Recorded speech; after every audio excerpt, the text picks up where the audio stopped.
Hi guys, Anne Frank.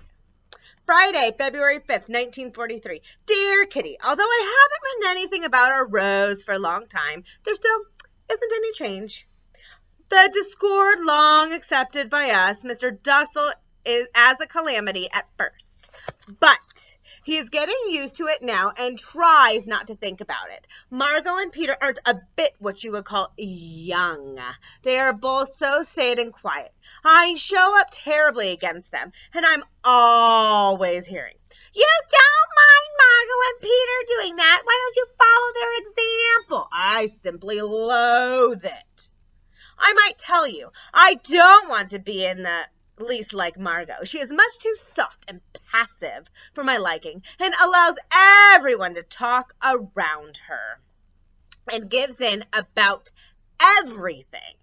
I want to be strong character, but I keep such ideas to myself. They would only laugh at me if I came along with this as an explanation of my attitude. The atmosphere at table is usually strained, though luckily the outbursts are sometimes checked by the soup eaters. The soup eaters are the people from the office who come in and are served with a cup of soup. This afternoon, Mr. Van Daan was talking about Margot eating so little again. "I suppose you don't do it to keep slim," he added, teasing her. "Mummy, who always defends Margot," said Lally. "I can't bear your stupid chatter any longer." Mr. Van Daan turned scarlet, looked straight in front of him, and said nothing. We often laugh about things. Just recent, Mrs. Van Daan came out with some perfect nonsense. She was recalling the past, how well she and her father got on together, and what a flirt she was. "And do you know," she went on, "if a man gets a bit aggressive, my father used to say, then you mustn't say to him, 'Mr. So and so, remember, I am a lady,' and he will know what you mean." We thought that was a good joke and burst out laughing. Peter, too, although usually so quiet sometimes, gives cause for mirth. He is blessed with a passion for foreign words, although he does not always know their meaning. One afternoon, we couldn't go to the lavatory because there were visitors in the office. However, Peter had to pay an urgent call, so he didn't pull the plug. He put up a notice on the lavatory door to warn us with SB gas on it. Of course, he meant to put "Beware of gas," but he thought the other looked more genteel. He hadn't got the faintest notion it meant, "If you please." Saturday, 27th of February, 1943.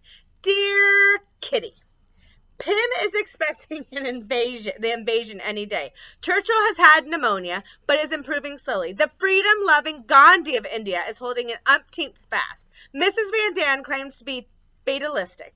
But who is the most scared when the guns go off? No one other but Petronia. Henk brought a copy of the bishop's letter to churchgoers for us to read. It was very fine and inspiring. "Do not rest, people of the Netherlands. Everyone is fighting with his own weapons to free the country, the people, and their religion. Give help, be generous, and do not dismay," is what they cry from the pulpit, just like that. Will it help? It will help the people of our religion.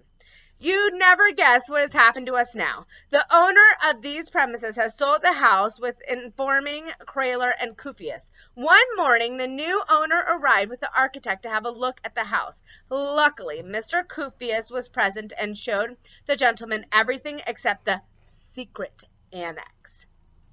He professed to have forgotten the key and communicating the door.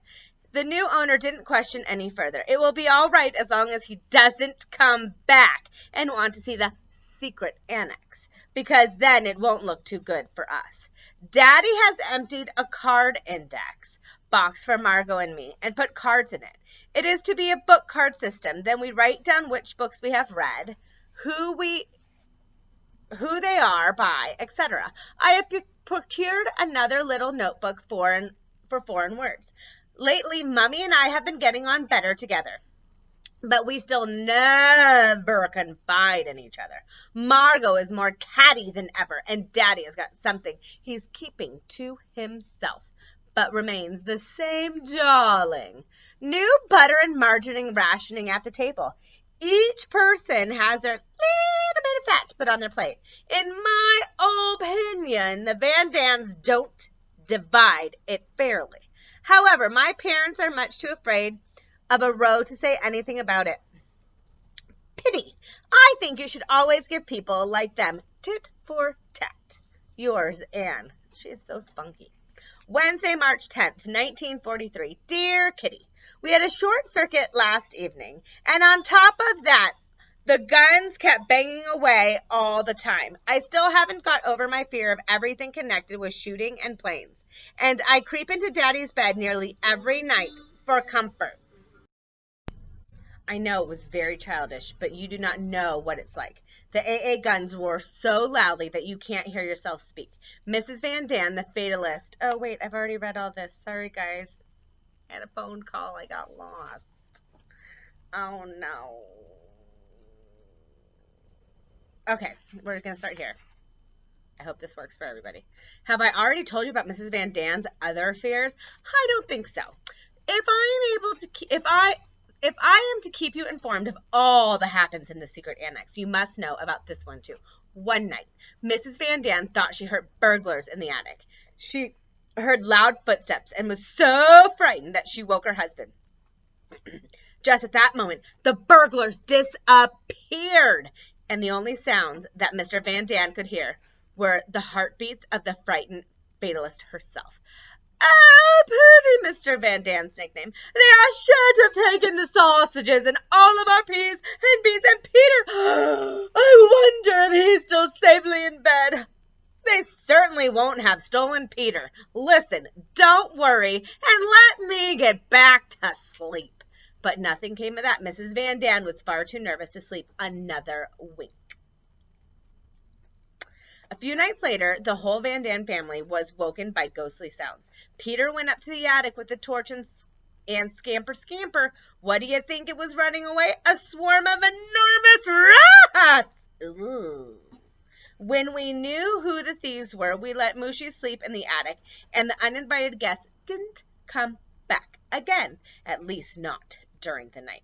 Peter went up to the loft a couple evenings ago to fetch some old newspapers.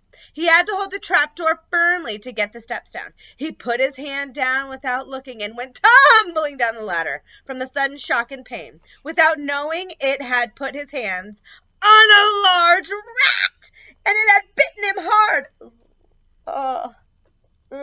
By the time he reached us, as white as a sheet, and with his knees knocking, and the blood had soaked through his pajamas, and no wonder.